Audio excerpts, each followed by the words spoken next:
Welcome to एडुजोस में आप सभी लोगों का स्वागत है। दोस्तों, आज की इस वीडियो में हम लोग पिछले 20 सालों में रेलवे में पूछे गए पॉलिटी के 20 इंपॉर्टेंट क्वेश्चंस देखेंगे। ये छठा वीडियो है। इससे पहले हमने टोटल 5 वीडियो उपलब्ध करा दिया है अलग अलग विषयों का, जैसे कि physics, chemistry, biology, computer science. तो इन सबके क्वेश्चंस ऑलरेडी अवेलेबल हैं। इस वीडियो को लास्ट तक देखिएगा। वीडियो पसंद आए तो उसे लाइक एंड शेयर जरूर कीजिएगा। इसकी प्लेलिस्ट जो है पूरी नीचे डिस्क्रिप्शन में मैंने लिंक दे दिया है और यहाँ आई बटन पर भी आपको मिल जाएगी। इस पर क्लिक करके आप उन सभी वीडियोस को देख सकते हैं। उस प्लेलिस्ट को सेव भी कर लीजिएगा ताकि जितनी वीडियोस आती रहे वो इसके अंदर ही मिलेगी आपको। सबसे पहला यहाँ पर प्रश्न है, निम्न में से किस देश का लिखित संविधान सबसे विस्तृत है? निम्न में से किस देश का लिखित संविधान सबसे विस्तृत यानी सबसे बड़ा है? राइट आंसर हो जाएगा ऑप्शन नंबर सी, भारत। अगला प्रश्न यहां पर है, स्वतंत्र भारत के प्रथम कानून मंत्री कौन थे? और ऑप्शंस यहां पर दिए गए हैं आपके सामने। 4 ऑप्शन है। जो राइट आंसर है वो बताइए, स्वतंत्र भारत के पहले कानून मंत्री जो है वो कौन थे? राइट आंसर इस क्वेश्चन का हो जाएगा option number A, doctor Bhimrao Ambedkar. स्वतंत्र भारत के प्रथम गृह मंत्री कौन थे? यह भी सवाल पूछा जा सकता है, तो याद रखिएगा स्वतंत्र भारत के पहले गृह मंत्री थे सरदार वल्लभ भाई पटेल। ये क्या थे? गृह मंत्री थे, स्वतंत्र भारत के पहले गृह मंत्री। और उसके बाद सवाल पूछा जा सकता है कि स्वतंत्र भारत के प्रथम शिक्षा मंत्री कौन थे? तो मौलाना अबुल कलाम आजाद ये शिक्षा मंत्री थे। ठीक है। इसके बाद सवाल पूछा जा सकता है स्वतंत्र भारत के प्रथम स्वास्थ्य मिनिस्टर जो मंत्री थे यानी हेल्थ मिनिस्टर जो थे वो कौन थे? तो उनका नाम था राजकुमारी अमृत कौर, श्रीमती राजकुमारी अमृत कौर। ये आपको याद रखना है। ठीक है।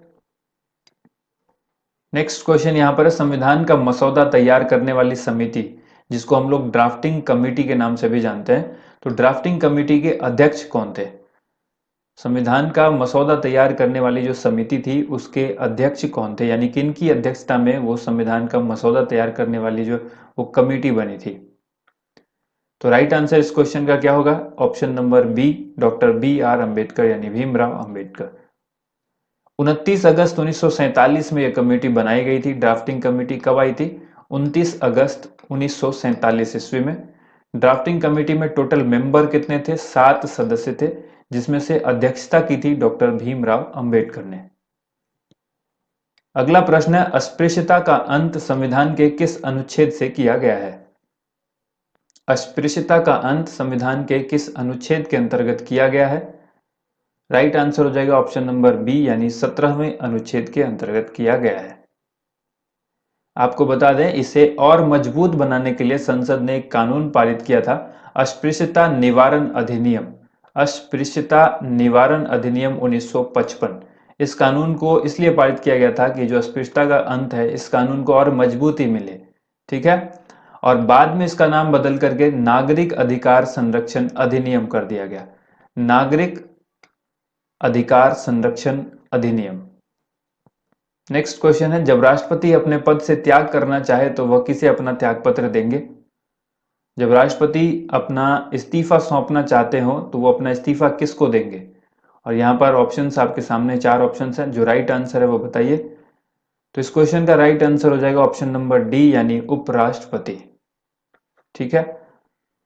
सर्वोच्च न्यायालय के जो मुख्य न्यायाधीश होते हैं वो राष्ट्रपति को शपथ दिलाते हैं। राष्ट्रपति को शपथ कौन दिलाते हैं? सर्वोच्च न्यायालय के मुख्य न्यायाधीश। राष्ट्रपति का जो कार्यकाल है वो कितने वर्षों का होता है? 5 वर्षों का होता है। ठीक है। इसके बाद भारत के जो राष्ट्रपति हैं वो राष्ट्रपति भवन में रहते हैं, जिस भवन को हम लोग रायसीना हिल भी कहते हैं। रायसीना हिल के नाम से हम उस भवन को जानते हैं जिसमें राष्ट्रपति जो है रहते हैं, रायसीना हिल। ठीक है। तो ऑप्शन डी यहां पर इस क्वेश्चन का राइट आंसर हो गया। राष्ट्रपति अपना त्याग पत्र जो है वो उपराष्ट्रपति को सौंपते हैं। भारत का प्रथम नागरिक किसे कहा जाता है? भारत का पहला नागरिक किसे कहा जाता है? और 4 ऑप्शंस दिए गए हैं। करेक्ट आंसर हो जाएगा ऑप्शन नंबर सी यानी राष्ट्रपति को भारत का पहला नागरिक माना जाता है। भारत के पहले उपराष्ट्रपति कौन है? भारत के पहले उपराष्ट्रपति कौन है? देखिए, बहुत आसान क्वेश्चन भी पूछा जाता है आपके एग्जाम में, इसलिए ये मत सोचिएगा कि इतना आसान क्वेश्चन कैसे पूछ दिया गया। ये रेलवे ने बार बार पूछा है। अभी देखो आप, एनटीपीसी 2020 के एग्जाम में पूछा गया है एक दिन कि भारत के पहले राष्ट्रपति कौन है। अब ये कौन नहीं जानता, बच्चा बच्चा जानता है, राजेंद्र प्रसाद जो है वो भारत के पहले राष्ट्रपति हैं। अब ये सवाल पूछा गया, तो ये इतना इजी सवाल कैसे पूछा जा सकता है, ये सवाल दिमाग से निकाल दो। सवाल कुछ भी पूछा जा सकता है किसी भी एग्जाम में। ग्रुप डी का सवाल आरआरबी एनटीपीसी में पूछा जा सकता है, आरआरबी एनटीपीसी का जीके का क्वेश्चन ग्रुप डी में पूछा जा सकता है। कोई फिक्स नहीं होता है जीके के अंदर, स्टैटिक जीके किसी लिमिट नहीं होती है, बहुत सारे क्वेश्चंस हैं और क्वेश्चन को अलग अलग तरीके से बना करके पूछा जा सकता है। तो राइट आंसर यहाँ पर क्या होगा, पहले उपराष्ट्रपति भारत के डॉक्टर एस राधा कृष्णन थे। ऑप्शन ए जो है वो राइट आंसर होगा। देखिए, उपराष्ट्रपति राज्यसभा का पदेन सभापति होता है, आप सबको मालूम है। सवाल ये भी पूछा जा सकता है कि उपराष्ट्रपति ये जो है राज्यसभा के पदेन सभापति कौन होते हैं, तो आंसर होगा उपराष्ट्रपति। अनुच्छेद 63 में यह उपबंध करता है, अनुच्छेद 63 जो है यह उपबंध करता है कि भारत के अंदर एक उपराष्ट्रपति होंगे। यानी सवाल आपसे पूछा जाए कि उपराष्ट्रपति की चर्चा किस अनुच्छेद में है, किस अनुच्छेद के तहत उपराष्ट्रपति की जो है वो नियुक्ति होती है या उनका जो निर्वाचन होता है, तो आंसर होगा 63। अनुच्छेद 63 ये बतलाता है कि भारत के अंदर एक उपराष्ट्रपति होंगे। उपराष्ट्रपति को शपथ कौन दिलाते हैं, भारत के माननीय राष्ट्रपति। वर्तमान समय में राष्ट्रपति कौन है, रामनाथ कोविंद।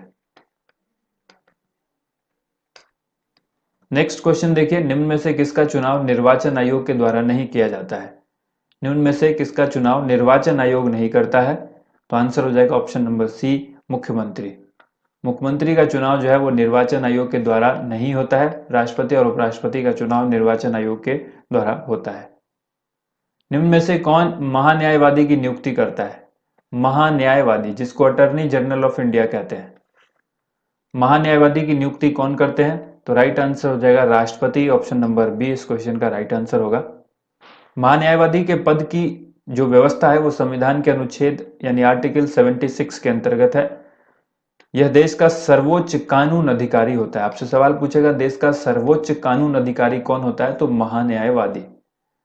और वर्तमान में जो महान्यायवादी हैं इनका नाम है के वेणुगोपाल, यानी अटॉर्नी जनरल ऑफ इंडिया जो भारत के हैं वो कौन है, के वेणुगोपाल। भारत में पहली बार राष्ट्रीय आपात कब घोषित किया गया, इससे बहुत सारा क्वेश्चन पूछा जाता है। मोस्ट इंपॉर्टेंट क्वेश्चन है ये, और इससे रिलेटेड जितने भी इंपॉर्टेंट क्वेश्चन है वो सब मैं इस वीडियो में बताऊंगा। तो भारत में पहली बार राष्ट्रीय आपात कब घोषित किया गया था, राइट आंसर हो जाएगा ऑप्शन नंबर सी, यानी 1962 में। अब डिटेल में इसको समझिए, बहुत अच्छी तरह से आपको इसको समझना होगा। भारत में अब तक 3 बार राष्ट्रीय आपातकाल लगाया जा चुका है। कितनी बार, सवाल पूछता है भारत में अब तक कितनी बार आपातकाल लगाया गया, 3 बार। कब कब लगा वो देखिए। पहली बार 26 अक्टूबर 1962 को लगाया गया था। ये उस वक्त लगाया गया था जब भारत चीन युद्ध के दौरान, भारत और चीन के बीच युद्ध हो रहा था उस वक्त। और सवाल पूछा जा सकता है कि उस वक्त प्रधानमंत्री कौन थे, तो जवाहरलाल नेहरू उस वक्त प्रधानमंत्री थे और राष्ट्रपति थे डॉक्टर एस राधा कृष्णन। दूसरी बार जब लगा वो 3 दिसंबर 1971 का दिन था। भारत और पाकिस्तान के बीच युद्ध हो रहा था। पीएम उस वक्त इंदिरा गांधी थी, राष्ट्रपति उस वक्त वराहगिरी वेंकटगिरी थे। तीसरी बार जब आपातकाल लगा ये 25 जून 1975 का था। ये आंतरिक अशांति के कारण लगा। आगे हम लोग सभी अनुच्छेद को भी देखेंगे। आंतरिक अशांति यानी देश में अशांति के कारण ये लगा, और ये 21 महीने तक ये जो आपातकाल था ये लगा रहा। इंदिरा गांधी इस वक्त प्राइम मिनिस्टर थी और राष्ट्रपति फखरुद्दीन अली अहमद थे। 1971 में जो चुनाव हुआ था उसके चुनाव के परिणाम से जो है चुनाव जो हुआ था उसमें कई बार गड़बड़ियां सामने आई थी। ऐसा कहा जा रहा है कि इंदिरा गांधी ने मशीनरी का कुछ गलत इस्तेमाल किया जिसकी वजह से वो चुनाव जीती। हालांकि ये मामला कोर्ट में भी गया, लेकिन उसके बाद भी इंदिरा गांधी पर कोई असर नहीं पड़ा, और इसीलिए वहां पर इंदिरा गांधी ने ये सब जो है किया। राष्ट्रपति उस वक्त फखरुद्दीन अली अहमद थे और इन्होंने जो है वो इंदिरा गांधी की सिफारिश पर राष्ट्रपति शासन लगाया था। तो आपको ये 3 डेट याद रखनी है। अब अलग अलग चर्चा करते हैं। भारतीय संविधान के जो 3 तरह के आपातकाल का जिक्र है ये कौन कौन से हैं। पहला है अनुच्छेद, ये जो अनुच्छेद है ये किसके अंदर आता है, अनुच्छेद 352 से लेकर 360 तक जो है राष्ट्रीय आपातकाल यानी सिंपल आपातकाल की चर्चा है। आपातकाल का जो जिक्र है वो अनुच्छेद 352 से लेकर यानी आर्टिकल 352 से 360 तक इसकी चर्चा है। अब आपको मालूम करना है कि राष्ट्रीय आपातकाल यानी नेशनल इमरजेंसी जिसको हम लोग कहते हैं वो किस अनुच्छेद से होता है, तो वो अनुच्छेद 352।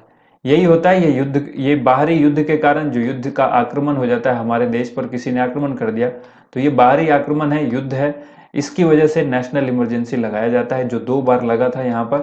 ठीक है, इसके बाद देखिए राष्ट्रपति शासन जो होता है वो स्टेट इमरजेंसी अनुच्छेद 356 के तहत लगाया जाता है। यह स्टेट के ऊपर, जब स्टेट का जो राजनीतिक संकट स्टेट के अंदर आ जाता है, सरकार वहां पर बनने में कामयाब रहती है, सरकार गिर जाती है, सरकार बन नहीं पाती किसी कारण से, जैसे मान लीजिए चुनाव हुआ और किसी को भी सही बहुमत नहीं आया, कोई भी पार्टी बहुमत के आंकड़े को पार नहीं कर पाया, तो फिर वो जो है वहां पर स्टेट इमरजेंसी लग जाती है, यानी राष्ट्रपति शासन लग जाता है, और वहां पर राज्यपाल का शासन होता है। ये भी सवाल पूछा जाता है, जब किसी राज्य में राष्ट्रपति शासन होता है तो किसका शासन होता है, तो वहां पर डायरेक्ट राष्ट्रपति का शासन नहीं होता है, राष्ट्रपति के रूप में वहां पर राज्यपाल शासन कर रहे होते हैं उस राज्य पर।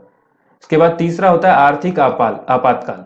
आर्थिक आपातकाल यानी इकोनॉमिक इमरजेंसी, इसको अनुच्छेद 360 के अंदर रखा गया है, और ये अभी तक हमारे देश में कभी भी नहीं लगा है। तो इस क्वेश्चन को भी पूछा जाता है कि भारत में वित्तीय आपात कभी नहीं लगा है या लगा, कितनी बार लगा है, ऐसा पूछा जाता है, तो कभी भी नहीं लगा है, नन ऑफ दीज करके उसमें ऑप्शन होगा, या ऐसा लिखा होगा कि कभी भी नहीं लगा, एक बार भी नहीं लगा, तो वो आंसर हो जाएगा। ठीक है,